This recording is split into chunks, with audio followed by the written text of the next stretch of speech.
La soledad era fría, es cierto, pero también era tranquila, maravillosamente tranquila y grande, como el tranquilo espacio frío en el que se mueven las estrellas.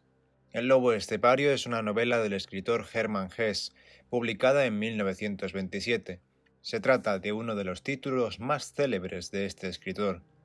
El libro es en gran parte un reflejo de la profunda crisis espiritual que sufrió el autor en la década de 1920, quien luchó contra la depresión durante toda su vida. Fue escrito en una época de aislamiento y soledad, cuando el autor tenía alrededor de 50 años. La historia que narra es un alucinante viaje a los temores, angustias y miedos a los que se ve abocado el hombre moderno. Nos ofrece diversas dimensiones de un personaje que intenta vivir al margen de las convenciones sociales, sumergido en la naturaleza del doble héroe, humana y lobuna, la cual condena al protagonista a una existencia perturbada.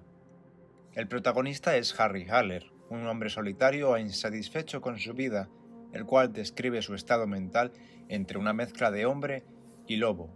Cuenta con un lado salvaje y primitivo y otro culto y civilizado. Retrata las divisiones psicológicas internas del hombre y la no identificación con la sociedad burguesa del momento. En muchos aspectos podemos entenderlo como una invitación a renunciar a la manera habitual de ver la vida y a remodelar la propia existencia según los propios deseos más profundos. La introducción está escrita por un editor anónimo. Refleja lo que podríamos llamar la reacción cotidiana de la clase media hacia Harry, un punto de vista que lo ve como un personaje excéntrico, desorganizado y algo sospechoso, pero básicamente es comprensivo. En general, esta es la impresión que Haller podría causar al observador medio. Inmediatamente le desagrada su presencia, debido a su apariencia y su comportamiento. Este conoce a Harry por primera vez cuando llega a casa de su tía. Tiene interés en alquilar una de las habitaciones. Harry se presenta a sí mismo como un extranjero, intelectual, amante de la poesía, que debate con gran angustia con su psique. Pero la opinión del narrador cambia a medida que conoce en profundidad a Harry. Descubrirá que es un hombre dividido por la fascinación de la sociedad burguesa y su incapacidad para vivir en ella. En el desarrollo de los acontecimientos se llegan a desdibujar los límites entre la realidad y la ensoñación. Todo comienza con el narrador leyendo uno de los diarios de Harry, donde sus anotaciones nos trasladarán a lo más profundo de su ser. En sus notas vemos a Harry como él se ve a sí mismo, adentrándose profundamente en este concepto de lobo estepario. Se nos presentan innumerables oportunidades para evaluar personas, circunstancias y eventos a través de los ojos de Haller. Harry comienza sus notas describiendo lo que es un día típico para él. Pasa el día trabajando, leyendo libros y haciendo algo de ejercicio. Describe su desagrado por la sociedad burguesa, sin embargo admite que elige vivir entre ellos, hasta el punto de alojarse en una de sus casas. Al leer las notas en retrospectiva nos damos cuenta de que muchas de las observaciones iniciales del narrador son superficiales y juzgan mal al protagonista.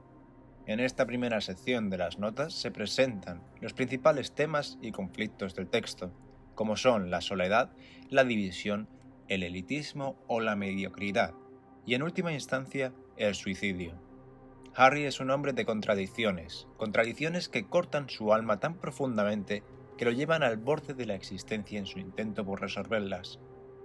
Una incesante lucha por reconciliar los aspectos de su naturaleza, el humano y el lobo. Una división que se enfatiza varias veces a lo largo de la novela.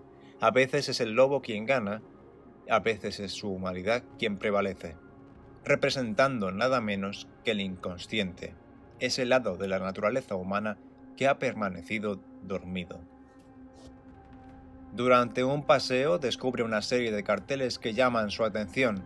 En un lado de la calle se ve la entrada a un teatro mágico, con una inscripción que dice lo siguiente: entrada no para cualquiera. De regreso a casa, cruza un callejón y ve a un hombre que carga un letrero del mismo teatro, llevando un cajón con artículos que Harry desea comprar. El muchacho saca del cajón un manuscrito, se lo entrega y se va. En el título se puede leer: Tratado del lobo estepario, no para cualquiera. Se trata de un estudio que cuenta la teoría de los llamados lobos esteparios, características, actitudes, las circunstancias que los determinan, sueños, virtudes y sufrimientos. Se puede decir que encarna una perspectiva profunda, una evaluación más elevada y extraordinaria de la situación de Harry. Intenta mostrar el destino particular de su ser en lo metafísico. Harry cree llevar un cuerpo con dos almas, lobo y hombre. El hombre no es un producto firme y duradero, es más bien un ensayo y una transición. No es otra cosa sino que un puente estrecho y peligroso entre la naturaleza y el espíritu. A través de una metáfora aparentemente simple de lobo contra humano, se representa algo más complejo y matizado que la dualidad en conflicto, el abismo del infierno. Al terminar de leer el tratado, Harry reflexiona sobre la muerte a través del suicidio. Numerosas preguntas le pasan por la cabeza y decide salir a dar un paseo en busca del hombre que le ha entregado dicho manuscrito. Ya no podía soportar esta vida dócil de fingimiento y corrección. Tratando de posponer el regreso a casa, donde teme que lo único que le espera es su propia muerte, Harry camina sin rumbo por la ciudad durante la mayor parte de la noche. Finalmente se detiene en un salón de baile a descansar. Es aquí donde se topa con una joven, Hermine, que rápidamente reconoce su desesperación. Hablan durante horas y sin embargo Hermine se burla de su autocompasión y lo complace con explicaciones sobre su visión de la vida, para su asombrado alivio. Hermine acaba prometiendo un segundo encuentro y le proporciona a Harry una razón por la que vivir, o al menos una excusa sustancial, que él acepta con entusiasmo. Según Hermine, Harry cumplirá cada una de las órdenes que le dé y concluye diciéndole que hará que se enamore de ella, para después ordenarle que le mate.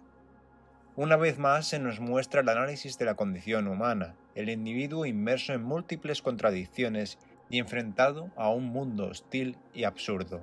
Harry encuentra en su mundo y sufrimiento una comodidad. El aislamiento y la desdicha suponen un estancamiento del alma. Se nos sugiere que los seres humanos no somos criaturas bidimensionales, sino seres que contienen un nivel inconsciente de existencia que debe ser reconocido, enfrentado y aceptado.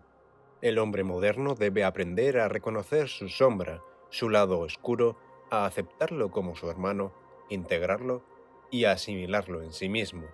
Los personajes como Hermine, así como el teatro mágico, son los medios que el autor emplea para hacer llegar este mensaje a Harry.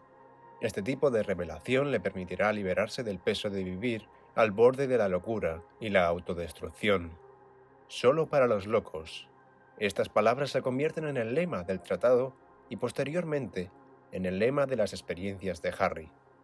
La aceptación de nuestra propia sombra implica un avance revolucionario en la propia comprensión de uno mismo, la integración del inconsciente en nuestra existencia.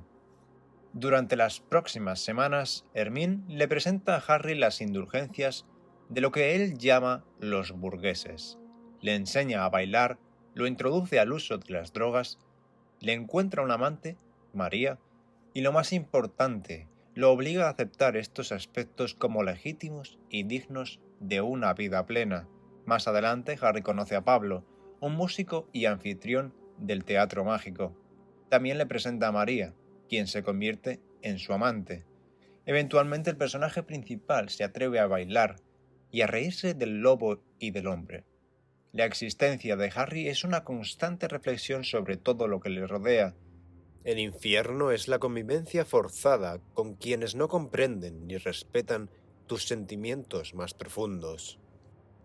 Cuando Haller no está siendo devorado por las emociones, termina aburrido y deprimido. Estos son días que destruyen el alma de un vacío interior, donde puede ver el infierno de un corazón vacío. Finalmente el protagonista asesina a Hermine de una puñalada. En consecuencia es condenado a vivir eternamente. En el cierre, Haller decide dar un vuelco a su vida y se propone a aprender a reír de la suerte que le ha tocado. Una invitación a convertirnos en conocedores de los absurdos de la vida. Haller debe aprender a no tomarse demasiado en serio a sí mismo, o incluso a la vida misma, ya que en última instancia todo es un juego, incluso la forma en la que elegimos vivirlo.